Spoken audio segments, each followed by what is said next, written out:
बंगाल के पूर्व मंत्री और टीएमसी नेता पार्थ चटर्जी की काली कमाई जब सामने आई तो देश हैरान रह गया।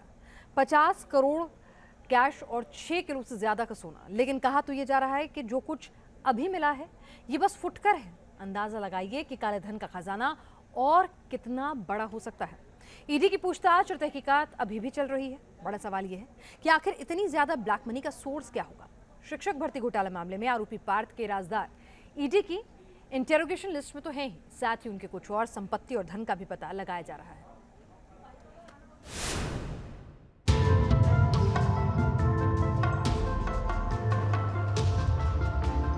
ऊपर वाला जब देता है तो छप्पर फाड़ कर देता है और ऊपर वाला जब लेता है तो छप्पर तक ले लेता है। नहीं समझ आया तो देख लीजिए पार्थ दा को। कल तक टीएमसी के मंत्री थे, पार्थ दा थे। अब जब काली कमाई का सोता खुला तो पार्थ दा मुंबईया दादा वाली भूमिका में दिख रहे हैं।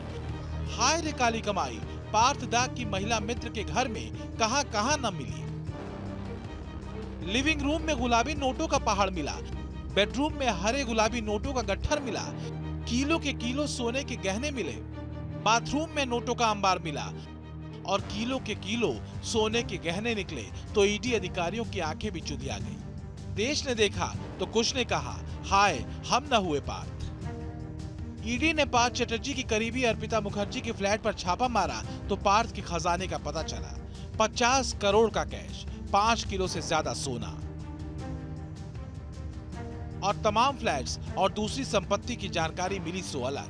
ब्लैक मनी का गोरख धंधा उबाल मारकर बाहर आया। जो बातें सामने आ रही हैं, उसके मुताबिक पार्थ चटर्जी बाकायदा ब्लैक मनी को व्हाइट में कन्वर्ट करने के लिए अच्छा खासा कारोबार चलाते थे। शक इस बात का है कि ये काली कमाई सरकारी नौकरी दिलाने, ट्रांसफर पोस्टिंग कराने, दूसरे विभागों में अटके काम करवाने और सरकारी विवादों के सेटलमेंट कराने के एवज में वसूली जाती थी।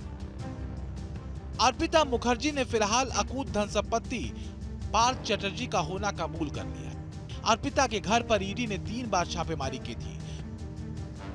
पहली छापेमारी 1A tower 2 diamond city Kolkata में हुई, जहां से 21 करोड़ 90 लाख रुपए कैश मिले।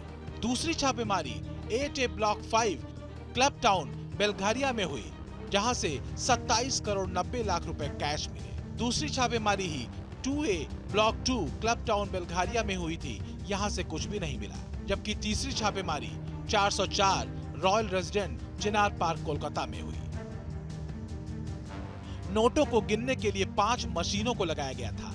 तब जाकर 22 घंटे में यह जानकारी मिली कि जो गुलाबी और हरी गड्डियों का पहाड़ है, उसमें दरअसल 49 करोड़ 80 लाख रुपए हैं। शुक्रवार को अर्पिता के बेलघारिया फ्लैट में एक बार फिर से कैश होने की सूचना ईडी को मिली तो फौरन से पेशतर बैंक अधिकारी और ईडी अधिकारी नोट गिनने वाली मशीन को लेकर पहुंच गए।